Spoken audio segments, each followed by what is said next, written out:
গোৱালপাৰাত মুখ্যমন্ত্ৰীৰ মৃত্যু কামনাৰ অভিযোগক লৈ তীব্ৰ প্ৰতিক্ৰিয়া মছজিদ পৰিচালনা সমিতিৰ স্পষ্টীকৰণ।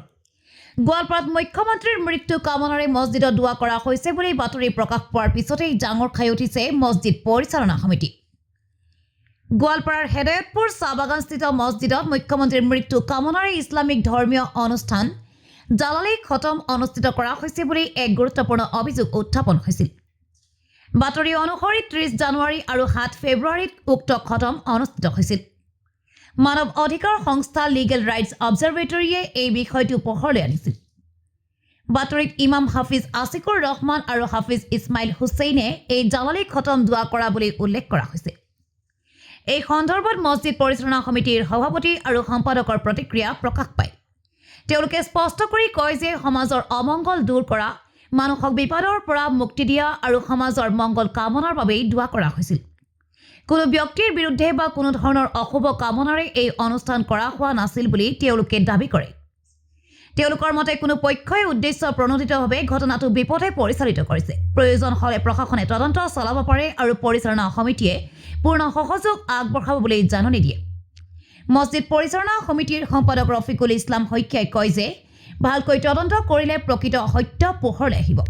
সময়ত এইটো কোৱা নাই যে আমাক খালি মুছলমানখিনিক বচাই দিয়ক আল্লাহ এই বুলি কোৱা নাইতো। আমি গোটেই মানৱ সমাজৰ কৰোণাৰ সময়ত বানপানী হ'লে কিবা দেশৰ যিকোনো দুৰ্যোগত আমি সকলোৱে দোৱা কৰোঁ। সেইদিনা যে দোৱা হৈছে খালি সেইটো কথা নহয়, দোৱা হৈয়ে থাকে। যেনেকৈ নামাজৰ পিছতো দোৱা হয়, কিন্তু ইছলামত কোৱা নাই যে অন্য ধৰ্মক লৈ আমি দোৱা কৰিম, সেইটো কোৱা নাই। সেইটো মিছা কথা, ভুল কথা। যোনে অভিযোগ কৰিছে যদি সি কিবা মনত কিবা বেয়া ভাৱ লৈ কৰিছে, আল্লাহ তাক মাফ কৰিব। বাকী আপোনালোকে লাগিলে আৰু কি কৰি চাওক, যদি সেনেকুৱা কিবা পায় আমি সহযোগ কৰাৰ কাৰণে ৰেডি আছোঁ। মই পোনপ্ৰথমে আপোনালোকক সুপ্ৰভাত আৰু আপোনালোকক ধন্যবাদ জ্ঞাপন কৰিছোঁ। কাৰণ মই যিটো নিউজ পাইছোঁ সেইটো চাই মই মৰ্মান্তিক আঘাত পাইছোঁ। কাৰণ আমাৰ এটা এনেকুৱা এক সমাজ, যি সমাজত এনেকুৱা এটা মানে কি শুনা পাই এটা কমপ্লিট মিছা কথা, মিছা বাতৰি এটা প্ৰকাশ পোৱাত আমি সঁচাকৈ দুখিত। কাৰণ এনেকুৱা বাতৰি বিশেষকৈ প্ৰকাশ হ'ব নালাগে। কাৰণ এইবিলাক বাতৰিয়ে মানুহক বিভ্ৰান্ত সৃষ্টি কৰে। কাৰণ যিটো কৰিছে জোনাব, মই গম পালোঁ যে জোনাব সেইদিনা মই নাছিলোঁ, কাৰণ জোনাবে দোৱা কৰিছে। দোৱা সকলোৰ মংগলৰ কাৰণে কৰা হয়, কাৰণ অন্যায়ৰ কাৰণে দোৱা কৰা নহয়। কাৰণ যি দোৱা কৰা হয় মংগলৰ কাৰণে কৰা হয়। কাৰণ আমাৰ সমাজৰ মংগলৰ কাৰণে, দেশৰ মংগলৰ কাৰণে, সকলো মংগলৰ কাৰণে দোৱা কৰিছে। মই যিখিনি জানো সেইখিনি মই জ্ঞাত যে মংগলৰ কাৰণে দোৱা কৰিছে। আৰু সেইটোকে লৈ বিভিন্ন মানে মই যিটো নিউজত পালোঁ সেইটো কমপ্লিট মানে বিপৰীত। গতিকে তাৰ কাৰণে আমাৰ জোনাব আহক, মই জোনাবৰ লগত আলোচনা কৰি এই আমাৰ আছাম টক্স নাকি এইটোৰ আমাৰ বিৰুদ্ধে কিবা বিহিত ব্যৱস্থা ল'ম বুলি মই ভাবিছোঁ। নিশ্চয় নিশ্চয় নিশ্চয় আমি সহায় কৰিম। কাৰণ প্ৰশাসনৰ লগত সদায় আছোঁ, সদায় থাকিম আৰু সহায় কৰি যাম। মোৰ এইখিনি ক'ব। নাই, এইটো একদম গোকাত মিছা কথা। কাৰণ মই যদিও নাছিলোঁ, কাৰণ এনেধৰণৰ দোৱা আমি সদায় প্ৰতিবাদ কৰিম।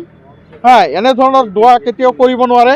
আল্লাহ, মই যিখিনি মোৰ নলেজৰ, ইছলামিক নলেজৰ পৰা সেনেকুৱা ধৰণৰ দোৱা আল্লাহৰ ওচৰত কৰিলে তাৰ প্ৰতি তাৰমানে যিয়ে দোৱা কৰিব, যিয়ে মানুহৰ অমংগল কামনা কৰিব তাৰ প্ৰতিহে তাৰে অমংগল হ'ব।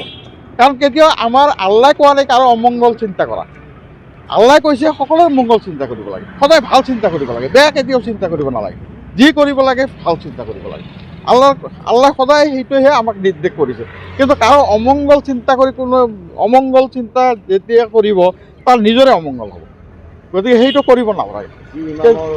মই তাৰমানে আমাৰ যিজন ইমাম, তেওঁ মোক ফোন কৰিছিল, কালি ফোন কৰিছিলে কেনে কথা।